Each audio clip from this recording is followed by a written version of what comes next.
Star 9 live కు స్వాగతం. బులెటిన్ల ముందుగా హెడ్లైన్స్. వైఎస్ఆర్ టీయూసీ జెండా ఆవిష్కరణ కార్యక్రమం నెల్లూరు జిల్లా.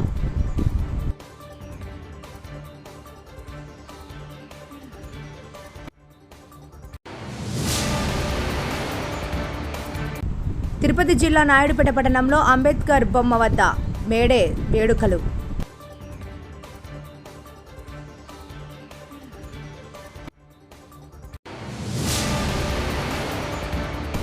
తెలుగు మహిళా అధ్యక్షురాలుపై వైసీపీ నాయకుల దాడి.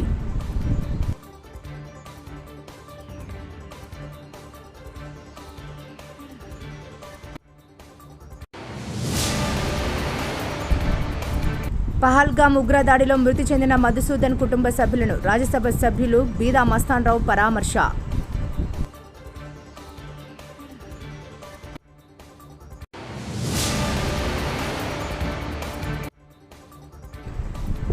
ఐఎఫ్టియు డివిజన్ నాయకుడు జాకిర్ ఆధ్వర్యంలో 139వ మేడే దినోత్సవం. నెల్లూరు జిల్లా వైఎస్ఆర్ టీయూసీ జెండా ఆవిష్కరణ కార్యక్రమం స్థానిక జిల్లా పార్టీ కార్యాలయం నందు నిర్వహించారు. ముందుగా దివంగత నేత డాక్టర్ వైఎస్ రాజశేఖర రెడ్డి విగ్రహానికి పూలమాల వేసి నివాళులర్పించారు.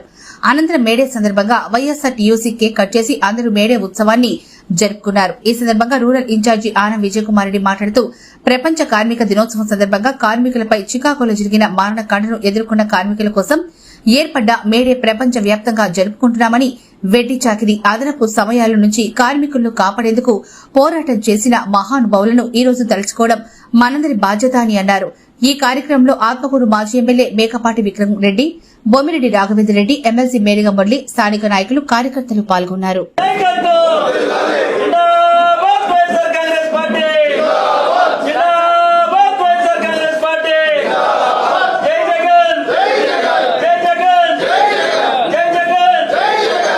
త్యాగాలను, వారి పోరాట స్ఫూర్తిని జ్ఞప్తికి తెచ్చుకుంటూ చేస్తున్నటువంటి కార్యక్రమమే ఈ మేడే.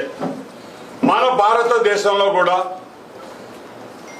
అదుపు తప్పినటువంటి పని వేళలు, వెట్టి చాకిరి, అటువంటి ఎన్నో దుష్ట కార్యక్రమాలు, ఎవరైతే ప్రజలను పీడించేటటువంటి సంపన్న వర్గాల ఆలోచనలు, పారిశ్రామికవేత్తల ఆలోచనలకు విరుద్ధంగా ఎంతో ధైర్యంగా ఆ రోజు కార్మిక శ్రేణులు అందరూ కూడా త్యాగాలకు సిద్ధపడి పోరాటాలు చేసి పని కేవలం ఒక రోజుకి 8 గంటలు మాత్రమే చేయాలి. అదేవిధంగా వాళ్ళకి వారానికి ఒక రోజు సెలవు దినం, అదేవిధంగా ఇతర సౌకర్యాలు కలగాల్సిన విధానం ఉన్నది.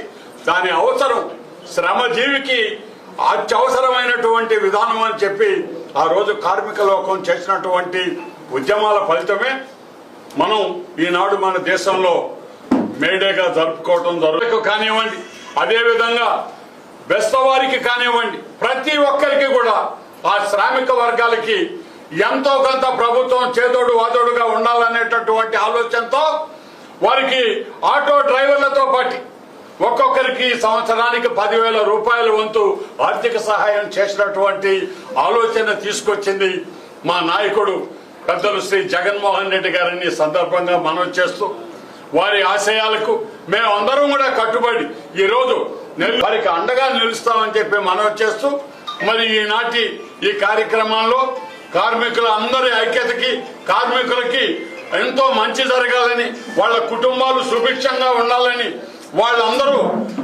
వాళ్ళ విధుల నిర్వహణలో కూడా ఎటువంటి ఇబ్బందులు కలగకుండా వాళ్ళకి ఆరోగ్యంగా వాళ్ళు పనులు వాళ్ళు చేసుకోగలిగినటువంటి కార్యక్రమాల్లో భాగంగానే ఈరోజు ఏర్పాటు చేసినటువంటి, ఆ రోజు జగన్మోహన్ రెడ్డి గారు ఏర్పాటు చేసినటువంటి ఆరోగ్యశ్రీ కానివ్వండి, ప్రభుత్వ పరంగా ఉన్నటువంటి ఈఎస్ఐ కార్యక్రమాలు కానివ్వండి, ప్రతి ఒక్కటి కూడా. తిరుపతి జిల్లా నాయుడుపేట పట్టణంలోని అంబేద్కర్ బొమ్మ వద్ద మేడే సందర్భంగా పూలమాల, డాక్టర్ బిఆర్ అంబేద్కర్ విగ్రహాన్ని ఆవిష్కరణ చేయడం జరిగింది. ఇందులో 786 రఫీ బైక్ మెకానికులు, కార్మికులు పాల్గొనడం జరిగింది. శ్రామికుల నాయకత్వం వర్ధిల్లాలి అంటూ ఘనంగా వేడుకల్లో పాల్గొన్నారు.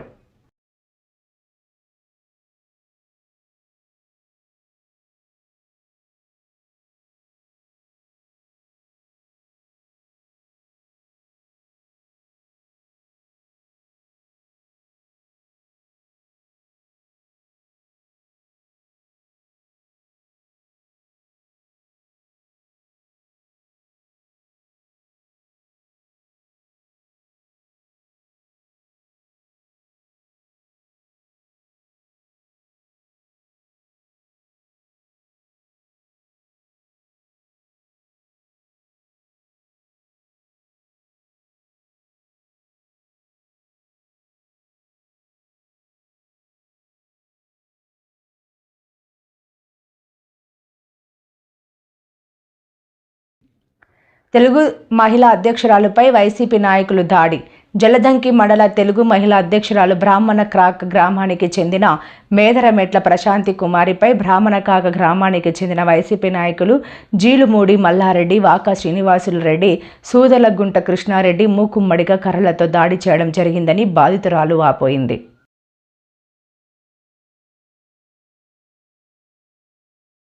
తీవ్రంగా గాయపడిన ప్రశాంతి కుమార్ని కుటుంబ సభ్యులు కావలి ఏరియా హాస్పిటల్కు తరలించారు. మా కుటుంబంలో ఆస్తి తగాదాలు ఉన్నాయని, అవి కోర్టులో కొనసాగుతున్నాయని తెలిపారు. అయితే మా పొలంలో గడ్డిని మేము తరలిస్తూ ఉండగా వైసీపీ నాయకులు నాపై దాడి చేసి మహిళని కూడా చూడకుండా బట్టలు చింపేసి నన్ను, నా కుటుంబాన్ని చంపేస్తామని బెదిరించారని బోరున విలపించేది. తెలుగుదేశం పార్టీ మండల మహిళా అధ్యక్షురాలు అయిన నన్నే దాడి చేసి గాయపరిస్తే సామాన్యుల పరిస్థితి ఏమిటి అని ఆమె ప్రశ్నించింది.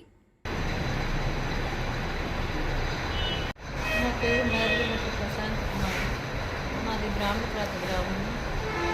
నేను జల్దింకి మండలం తెలుగు మహిళా అధ్యక్షురాలని. మాది పొలము, ఈ మధ్య పొలం క్రాప్ వేస్తున్నాం మేము. ఆ పంట కోసుకొని పంట ఇంటికి వచ్చింది. మళ్ళీ గడ్డి చుట్టడానికని మేము మనుషులు, ట్రాక్టరు అవి పొలంకి వెళ్ళాయి. ఈలోపు మల్లారెడ్డి, జుల్మూడి మల్లారెడ్డి, వాళ్ళ బావ అయిన కృష్ణారెడ్డి, వాకా శ్రీనివాసురెడ్డి వీళ్ళందరూ వచ్చి ట్రాక్టర్లు ఆపారని తెలిసి మా హస్బెండ్ని ఊళ్ళో లేరనేసి నేను వెళ్ళాను పొలంకి, ఎలా ఆపుతారనేసి. అది మా తాతలు ఎప్పుడో మా 7 తరాల నుంచి వస్తున్న ప్రాపర్టీ అండి. అది మేము కోర్టుకి కూడా వేస్తున్నాము. నా భర్త శేషారెడ్డి కోర్టుకి కూడా వేస్తున్నాడు. కానీ మల్లారెడ్డి, జిలుమూడి మల్లారెడ్డి అనే వ్యక్తికి ఏ సంబంధమూ లేదు ఆ పొలంలో. ఏదైనా ఉంటే మా మేనత్త, మా అత్త, మా మావయ్య చనిపోయారు కృష్ణారెడ్డి. అతను చనిపోయాక మేము ప్రాపర్టీని కోర్టులో వేసుకున్నాము. అవి జరుగుతుంది కోర్టులో. అది ఏదైనా ఉంటే మా మేనత్త శివలేలమ్మకి మాకు మధ్య ప్రాబ్లమ్స్ ఉన్నాయి, కానీ ఇంకా అసలు రెండో వ్యక్తికి సంబంధం లేదు. అది 7 తరాల నుంచి వస్తున్న ఆస్తి ప్రాపర్టీ అది మాది. అవి ఇప్పటికి కూడా మా తాత అయిన రమణారెడ్డి పేరు మీదే ఉన్నాయి. ఈ మల్లారెడ్డి అనే వ్యక్తి వచ్చి మమ్మల్ని దౌర్జన్యంగా నన్ను కొట్టి పడేసి బట్టలు చింపేసి, ఎవరు చెప్పుకుంటావు దిక్కుని తోడు చెప్పుకోని చెప్పేసి భయంకరంగా తన్ని చంపేస్తాను అని బెదిరించి,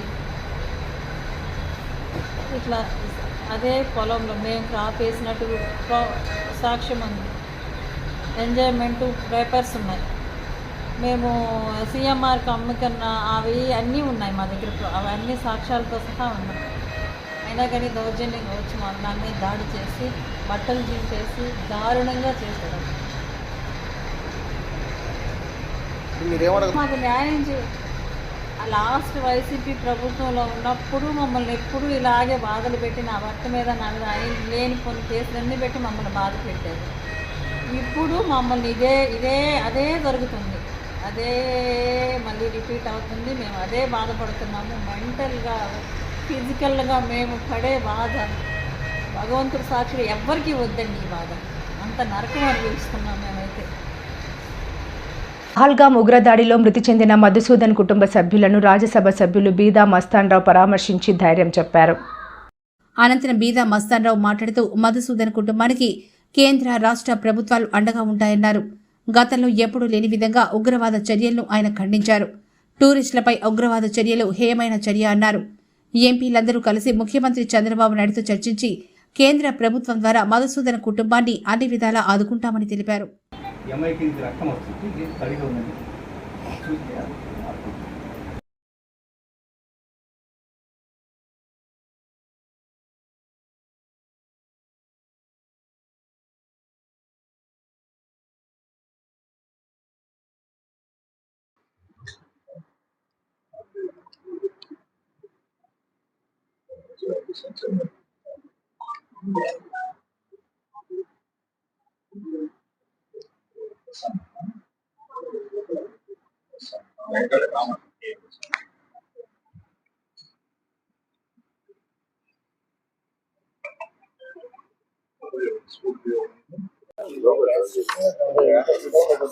గతంలో భారతదేశ చరిత్రలో కనివిని ఎరుగని రీతిలో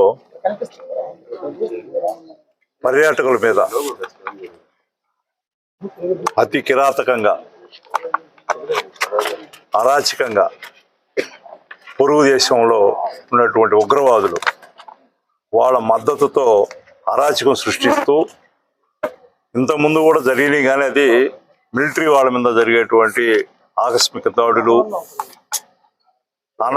కొంచెం అమాయకుల మీద, స్థానికులైనటువంటి కాశ్మీర్ అమాయకుల మీద జరిగేటువంటి కాల్పులు చూసాం. కానీ ఇంత పెద్ద ఎత్తున పహల్గాం, కాశ్మీర్లో అంతర్భాగమైనటువంటి పహల్గాంలో 26 మంది పైబడి యాత్రికుల్ని ఎప్పుడూ లేని విధంగా కాశ్మీర్లో 370 ఆర్టికల్ పెట్టిన తర్వాత, స్వతంత్ర ప్రతిపత్తి కాశ్మీర్ రాష్ట్రానికి ఇచ్చిన తర్వాత, ఇంత ప్రశాంతంగా ఉన్నటువంటి రాష్ట్రానికి ఎక్కువ మంది పర్యాటకులు దేశం నుంచి, విదేశాల నుంచి వస్తున్నటువంటి సందర్భంలో ఓర్వలేనటువంటి పొరుగు రాష్ట్రం దాయాది దేశం, ఆ దాయాది దేశం వాళ్ళంతా కూడా ఈ ప్రశాంతతని కొల్లగొట్టడానికి ఈరోజు అమాయకులైనటువంటి యాత్రికుల మీద కనికరం లేకుండా కుటుంబంతో జరిగిన వృత్తాంతమే అన్ని రాష్ట్రాల్లో 26 మంది జరిగింది. కాబట్టి దీన్ని మీరు సీరియస్గా తీసుకొని దీనికి ఏదో గుణపాఠం ఏ విధంగా మీరు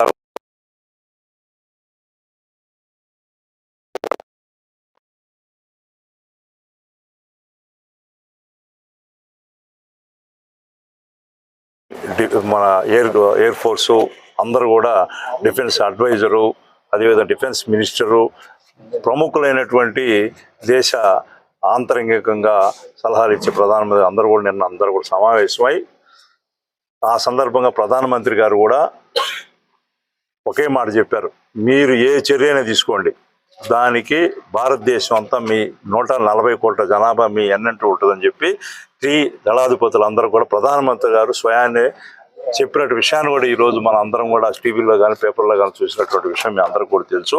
కాబట్టి ఇది అందరం కూడా ముక్త కంఠంతో ఖండిస్తూ ఉన్నాం. ఈరోజు ఈ పహల్గాంలో జరిగినటువంటి దాంట్లో భాగంగా మన సోదరుడు మధుసూదన్ రావు గారు, సోమశెట్టి మధుసూదన్ రావు గారు, ఆయనకి భార్య, 2 పిల్లలు, చిన్న పిల్లలు, ఒక పాప అమ్మాయి మీద అదేవిధంగా తెలియజేసుకుంటూ ఇది చాలా మనసు కష్టంగా ఉంది. ఆ బిడ్డలను చూస్తుంటే చిన్న బిడ్డలు చాలా బాధాకరంగా ఉందని కూడా ఎవరు కూడా తీర్చలేనటువంటి బాధాకరమైనటువంటి సంఘటన ఇది. భగవంతుడు వాళ్ళ కుటుంబానికి, సతీమణికి, అదేవిధంగా బిడ్డలకి, వాళ్ళ తల్లిదండ్రులకి అందరూ కూడా భగవంతుడు మనోధైర్యాన్ని ఇవ్వాలని చెప్పి, మధుసూదన్ రావు గారికి స్వర్గప్రాప్తి కలగజేయాలని చెప్పి కూడా మనస్ఫూర్తిగా మన కావాలి నియోజకవర్గం అందరి తరఫున కూడా దేవుణ్ణి ప్రార్థిస్తూ, ఖచ్చితంగా శక్తివంతంగా మన స్థానిక ఎమ్మెల్యే గారు కావ్య కృష్ణారెడ్డి గారు, అదేవిధంగా స్థానిక మన నెల్లూరు జిల్లా ఎంపీ గారు వేమిరెడ్డి ప్రభాకర్ రెడ్డి గారు, ఇతర ప్రజాప్రతినిధులు, అందరూ ఎమ్మెల్యేలు, అంత ప్రతినిధులతో సహాయ సహకారాలతో వాళ్ళ కుటుంబానికి న్యాయం చేస్తామని చెప్పి కూడా ఈ సందర్భంగా తెలియజేసుకుంటా ఉన్నాం. ఐఎఫ్టియు డివిజన్ నాయకుడు జాకిర్ ఆధ్వర్యంలో 139వ మేడే దినోత్సవం నిర్వహించారు. శ్రీకాళహస్తి పట్టణంలోని ఐసీడీసీ కార్యాలయం నుండి 300 మంది మహిళలతో ర్యాలీగా బయలుదేరారు. ముందుగా ఆర్టీసీ బస్టాండ్ వద్ద అంబేద్కర్ విగ్రహానికి పూలమాలలు వేసి అక్కడి నుండి అంబేద్కర్ భవనానికి చేరుకున్నారు. ఈ కార్యక్రమానికి ముఖ్య అతిథిగా ఐఎఫ్టియు రాష్ట్ర ఉపాధ్యక్షుడు, అంగన్వాడీ వర్కర్ల యూనియన్ అధ్యక్షుడు రాముని హరికృష్ణ పాల్గొన్నారు. ఈ సందర్భంగా వారు మాట్లాడుతూ ప్రపంచ కార్మిక వర్గం కార్మికుల పని గంటల తగ్గింపు కోసం శ్రమదోపిడీ, చిత్రహింసలకు వ్యతిరేకంగా విరోచిత పోరాటాలు చేశారన్నారు. కార్మికులు తమ రక్తాన్ని చిందించి రోజుకి 8 గంటలు పనిదినం చట్టపద్ధతికై ప్రాణాలు సైతం లెక్క చేయకుండా పోరాటాలు చేశారని అన్నారు.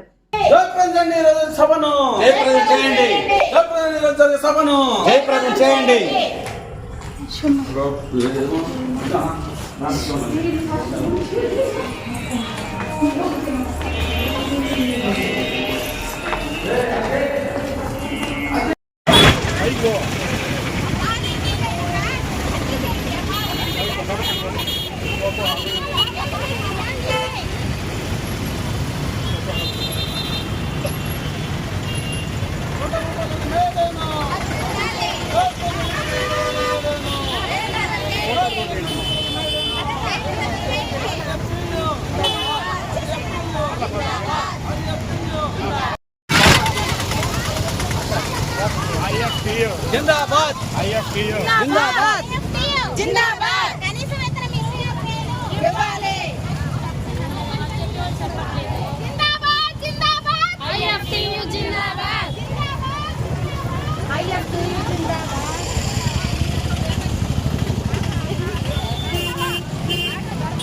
అసలు మేడే ఎందుకు జరుపుకోవాలి? ఈరోజు కార్మికుల దినోత్సవం 8 గంటల పని దినం కోసం చికాగో నగరంలో కొంతమంది పోయి ఆ రక్తదానంతో వచ్చినటువంటిదే మేడే ఈరోజు. కాబట్టి ఈరోజు మనం ఈ అంబేద్కర్ భవన్లో మేడే చాలా ఘనంగా జరుపుకుంటున్నాము.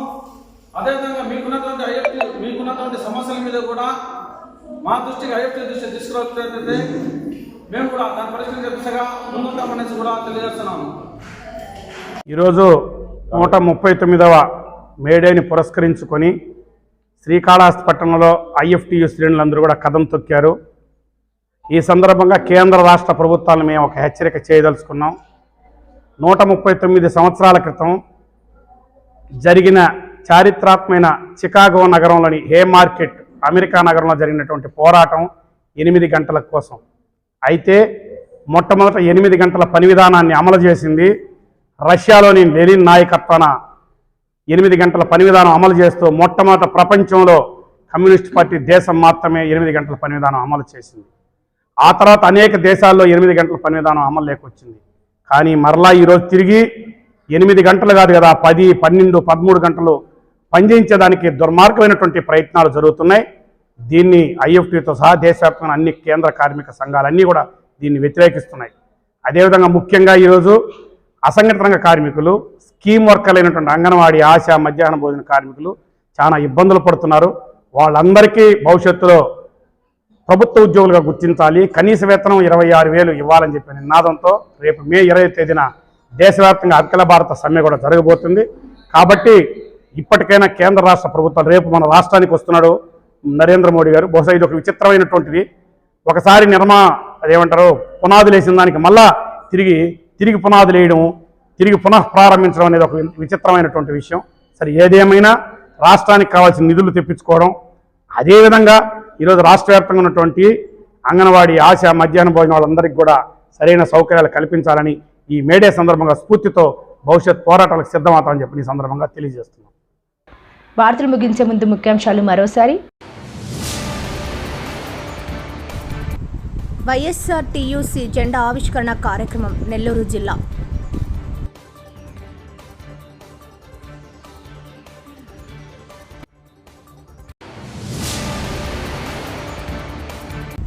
తిరుపతి జిల్లా నాయుడుపేట పట్టణంలో అంబేద్కర్ బొమ్మ వద్ద మేడే వేడుకలు.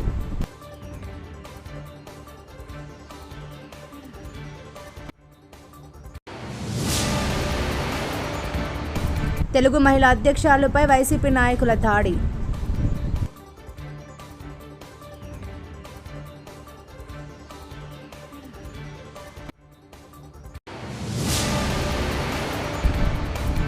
పహల్గాం ఉగ్రదాడిలో మృతి చెందిన మధుసూదన్ కుటుంబ సభ్యులను రాజ్యసభ సభ్యులు బీదా మస్తాన్ రావు పరామర్శ.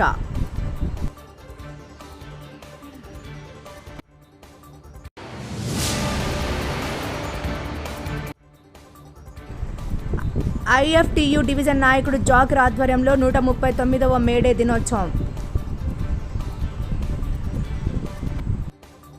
మరిన్ని లేటెస్ట్ అప్డేట్స్ కోసం చూస్తూనే ఉండండి Star 9 Live.